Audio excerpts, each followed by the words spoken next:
नमस्कार,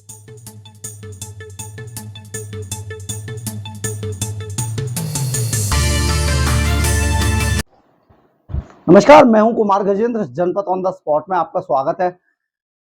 एक बड़ी खबर ये है कि सुप्रीम कोर्ट ने मनीष सिसोदिया की इंटरिम बेल रिजेक्ट कर दी है। यानी कि सुप्रीम कोर्ट ने मनीष सिसोदिया को दुत्कार दिया है, उनको साफ साफ कह दिया है कि आप इस लायक नहीं है कि आपको इंटरिम बेल दी जाए। यानी कि अब सुप्रीम कोर्ट के इस दुत्कार के बाद मनीष सिसोदिया अब जेल के अंदर ही सड़ते रहेंगे जब तक कि उनके ट्रायल का एक एक पार्ट पूरा ना हो जाए। मनीष सिसोदिया जेल के अंदर ही रहेंगे और अपनी पत्नी के नाम पे जो वो गिड़गिड़ा रहे थे सुप्रीम कोर्ट से, जो इंटरिम बेल मांग रहे थे, जो वो फर्जीवाड़ा कर रहे थे पत्नी के नाम पर कि मेरी पत्नी बीमार है, सुप्रीम कोर्ट ने बिल्कुल साफ तौर पर उनको बता दिया है कि आप जो ये ड्रामेबाजी कर रहे हैं वो सुप्रीम कोर्ट के आगे चलने वाली नहीं है। यानी कि मनीष सिसोदिया अब बुरी तरीके से फंस गए हैं केजरीवाल के बिछाए जाल में। जिस तरीके से मनीष सिसोदिया फंसे और मनीष सिसोदिया को जिस तरीके से केजरीवाल ने नंबर 2 से हटाकर जेल का रास्ता दिखा दिया, वो बेहद दुखद और एक लंबी कहानी है। लेकिन उस कहानी का अभी यहां पर कोई ज्यादा मतलब नहीं है, इसलिए हम ये सीधा सीधा बता देना चाहते हैं कि मनीष सिसोदिया इंटरिम बेल के लिए सुप्रीम कोर्ट के दरवाजे खटखटा रहे थे और उन्हें इस बात की पूरी उम्मीद थी कि सुप्रीम कोर्ट उनके ऊपर दया दृष्टि डालेगा और उनकी इस इंटरिम बेल की याचिका को स्वीकार कर लेगा और वो जेल के बाहर सत्येंद्र जैन की तरह जेल के बाहर आ जाएंगे। लेकिन ऐसा हुआ नहीं। मनीष सिसोदिया के मामले में सुप्रीम कोर्ट ने बिल्कुल भी उनकी किसी भी दलील को नहीं सुना और मनीष सिसोदिया अब लंबे समय तक जेल के अंदर रहेंगे। जी हां, लंबे समय तक, क्योंकि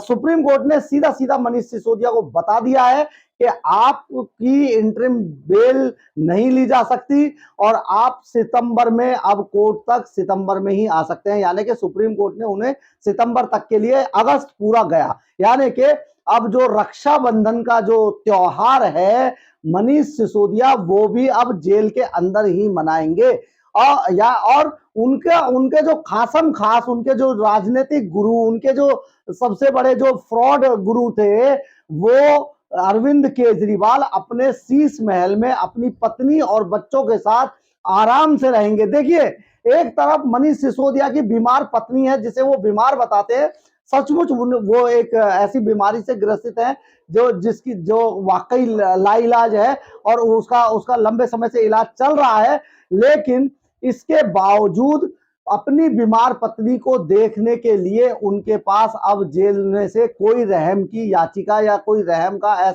ऐसी दरकार बची नहीं है जिसके जरिए वो सुप्रीम कोर्ट को अपने फेवर में कर सके। यानी कि अब सुप्रीम कोर्ट के आगे गिड़गिड़ाना मनीष सिसोदिया का पूरे तरीके से बंद हो चुका है और मनीष सिसोदिया अब लंबे समय तक जेल के अंदर ही रहेंगे। सितंबर तक उन्हें किसी भी तरीके से कोई दया की जो दृष्टि है वो दिखाई दे नहीं रही है। यानी कि मनीष सिसोदिया अब जेल के अंदर ही रक्षाबंधन का त्योहार भी मनाने जा रहे हैं।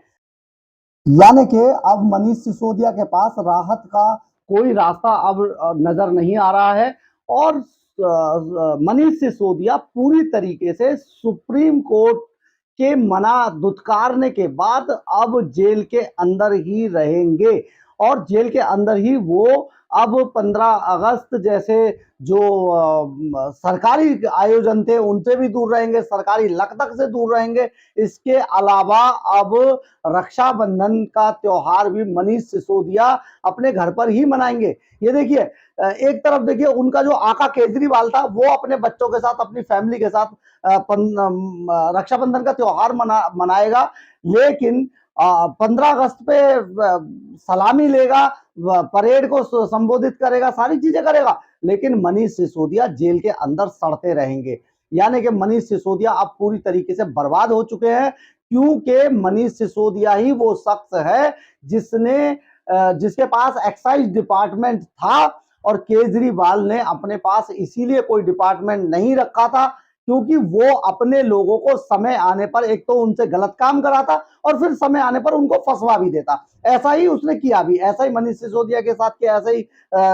सत्येंद्र जैन के साथ किया। सत्येंद्र जैन हवाला में अंदर करा दिया, मनीष सिसोदिया को एक्साइज पॉलिसी में अंदर करा दिया, और खुद अभी तक सीएम, दिल्ली का सीएम बना हुआ है, संयोजक बना हुआ है। जिन जिन लोगों से उसको चैलेंज की अपेक्षा थी कि ये लोग मुझे आने वाले समय में चैलेंज करेंगे, और जिन जिन लोगों ने पंजाब के मसले पर आवाज उठाई थी आम आदमी पार्टी के अंदर के राघव चड्ढा जैसे नौसिखिए और बचकानी हरकत करने वाले आदमी को ना बनाया जाए, तो वो लोग अब दोनों ही जेल के अंदर पहुंच चुके हैं। ये बात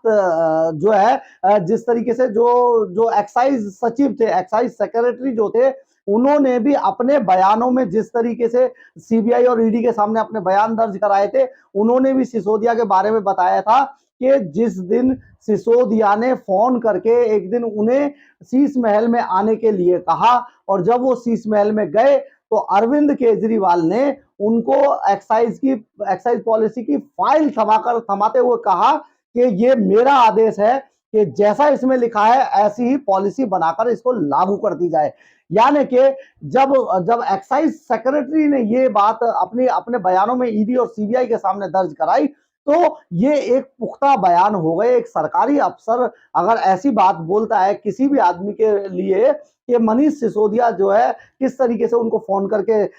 शीश महल के अंदर बुलाते हैं, और वहां पर किस तरीके से उनको एक फाइल दी जाती है कि एक्साइज पॉलिसी हमने बदल दी है और इसको एज इट इज लागू कर दीजिए, ये मेरा आदेश है।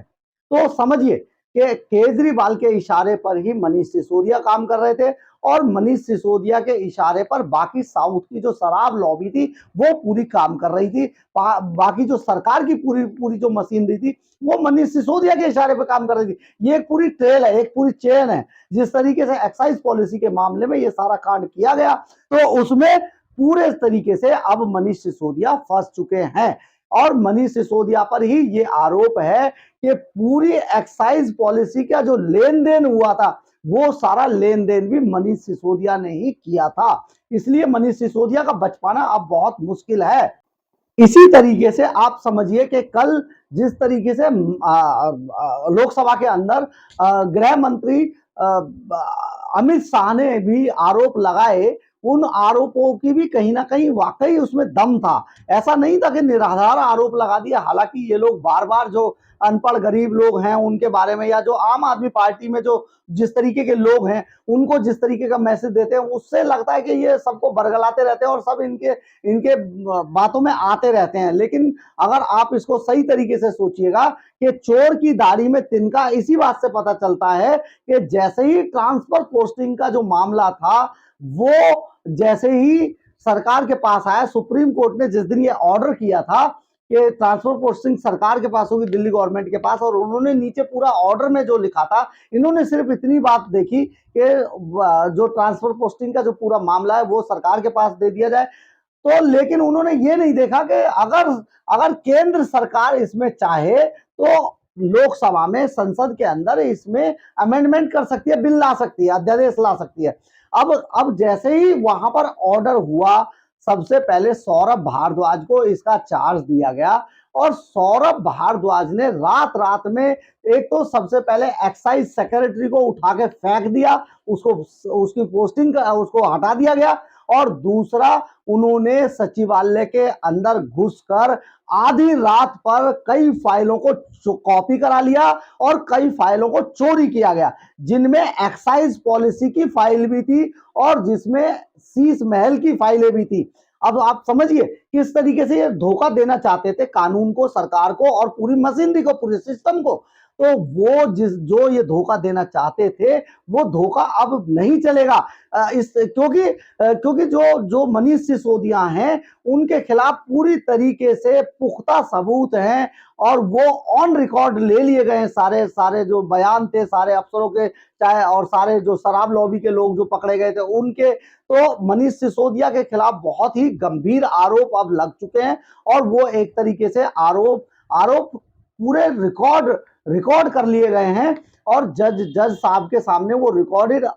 जो बयान थे अधिकारियों के और सरकारी अधिकारियों को और दूसरे जो शराब लॉबी से जुड़े हुए लोग थे, चाहे समीर महेंद्र हो, चाहे दिनेश अरोड़ा हो, उन सबके बयान भी रिकॉर्ड कर लिए गए, क्योंकि दिनेश अरोड़ा इसमें सरकारी गवाह बन चुका है, तो इसलिए भी उसके बयान मायने रखते हैं। यानी कि पूरे तरीके से अब मनीष सिसोदिया फंस चुके हैं, और जब वो फंस गए हैं तो वो अपनी पत्नी के बीमारी का बहाना बनाकर कोर्ट से किसी भी तरीके से इंटरिम बेल मांग रहे हैं। कोर्ट को ऐसा लगता है कि मनीष सिसोदिया हर हाल में बाहर जाना चाहते हैं, और बाहर जाने के बाद किस तरीके से वो सबूतों को डिस्ट्रॉय करेंगे, क्योंकि वो एक ताकतवर आदमी है। कोर्ट अपने बयान में पहले भी कह चुका है, अपने स्टेटमेंट में, क्योंकि वो बहुत ही ताकतवर आदमी है, डिप्टी सीएम रहे हैं, इसलिए बहुत सारे अधिकारियों को, बहुत सारे गवाहों को इन्फ्लुएंस में ले सकते हैं, उनको दबा सकते हैं, डरा धमका सकते हैं। ये सारी चीजें देखते हुए किसी भी तरीके से कोर्ट अब उनके प्रति रहम बरतने के मूड में नहीं है। ये जो सारी चीजें हैं ये मनीष सिसोदिया और केजरीवाल के खिलाफ जा रही हैं, लेकिन मनीष सिसोदिया इतना फंसने के बाद भी अभी तक केजरीवाल के खिलाफ खुलकर, हालांकि पर्दे के पीछे से मनीष सिसोदिया बहुत सारी चालें चल रहे हैं, क्योंकि जो शीश महल की जो फाइलें लीक हुई, शीश महल की जो सीडी लीक हुई, शीश महल का जो पूरा मामला सामने आया, वो पीडब्ल्यूडी मिनिस्टर, तत्कालीन पूरे पीडब्ल्यूडी मिनिस्टर सत्येंद्र जैन और मनीष सिसोदिया के ही कारनामों के कारण बाहर आया, पूरी फाइल आई। लेकिन खुलकर अभी तक वो इस कोशिश में है कि अगर वो फ्री होते हैं तो केजरीवाल उन्हें जरूर ऑबलाइज करेंगे और गले लगाएंगे, जबकि ऐसा होने वाला नहीं है। इसी तरीके से अगर देखा जाए तो कल जो गृह मंत्री अमित शाह ने जिस तरीके के आरोप सदन के अंदर, लोकसभा के अंदर, जो सबसे बड़ा हिंदुस्तान का जो सबसे बड़ा कहा जाए अदालत है, मंदिर है, उसके अंदर गृह मंत्री ने जिस तरीके से कहा कि ये जो केजरीवाल है, ये अपने तरीके से अपने घर से ही सरकार चलाते हैं, ये सचिवालय भी आने की जहमत नहीं उठाते, क्योंकि वहां पर दो लोग सरकार चला रहे हैं। एक इनकी पत्नी सरकार चला रही है, मैडम सीएम जो भी है वो सामने आनी चाहिए देश के, दूसरे के केजरीवाल सरकार चलाते हैं। तो केजरीवाल जितने भी मामले, जितने भी चीजें गढ़ते हैं, वो सचिवालय से ना गढ़ के वो अपने घर से गढ़ते हैं। इस बात की पुष्टि इस बात से भी होती है कि एक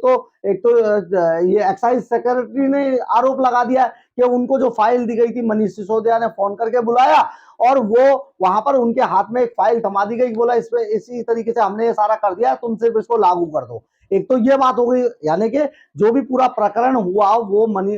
अरविंद केजरीवाल के शीश महल के अंदर हुआ। और दूसरा, जो चीफ सेक्रेटरी अंशुमन प्रकाश को पीटा गया था, उनके साथ जिस तरीके से मारपीट की गई थी, उन्होंने इस मामले में जो एफआईआर दर्ज कराई थी उसमें भी बहुत क्लियर कट लिखा था कि मनीष सिसोदिया और अरविंद केजरीवाल ने फोन करके उनको घर पर मीटिंग के लिए बुलाया था, जहां पर के उन्होंने उनके साथ चीफ सेक्रेटरी अंशुमन प्रकाश के साथ मारपीट की। यानी कि मारपीट, आप समझिए किस तरीके के ये लोग हैं, अपने आप को जो कट्टर ईमानदार, कट्टर पढ़े लिखे, कट्टर समझदार, कट्टर पता नहीं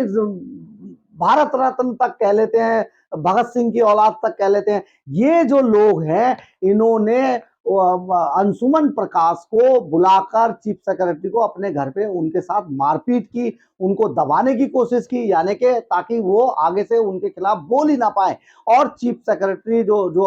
एक्साइज सेक्रेटरी थे, उन्होंने भी आरोप लगाया कि मुझे फाइल जो दी गई थी वो भी यहीं पर दी गई थी। इसके अलावा जो एक्साइज पॉलिसी में जितने लोग फंसे थे, शराब कारोबारी, वो भी बताते हैं कि जितनी भी मीटिंग हुई, ज्यादातर मीटिंग उनमें से केजरीवाल के घर पे हुई थी। अब आप समझिए कि किस तरीके से घर से घोटाला बाजार इन्होंने इकट्ठा कर रखा था और वहीं से ये सारी कमान संभालते थे। यानी कि अब कुल मिला के ये है कि मनीष सिसोदिया जिस तरीके से ये उम्मीद लगाए हुए थे कि सुप्रीम कोर्ट उनकी बात को सुनेगा, उनके ऊपर दया दृष्टि डालेगा, तो आज के मामले में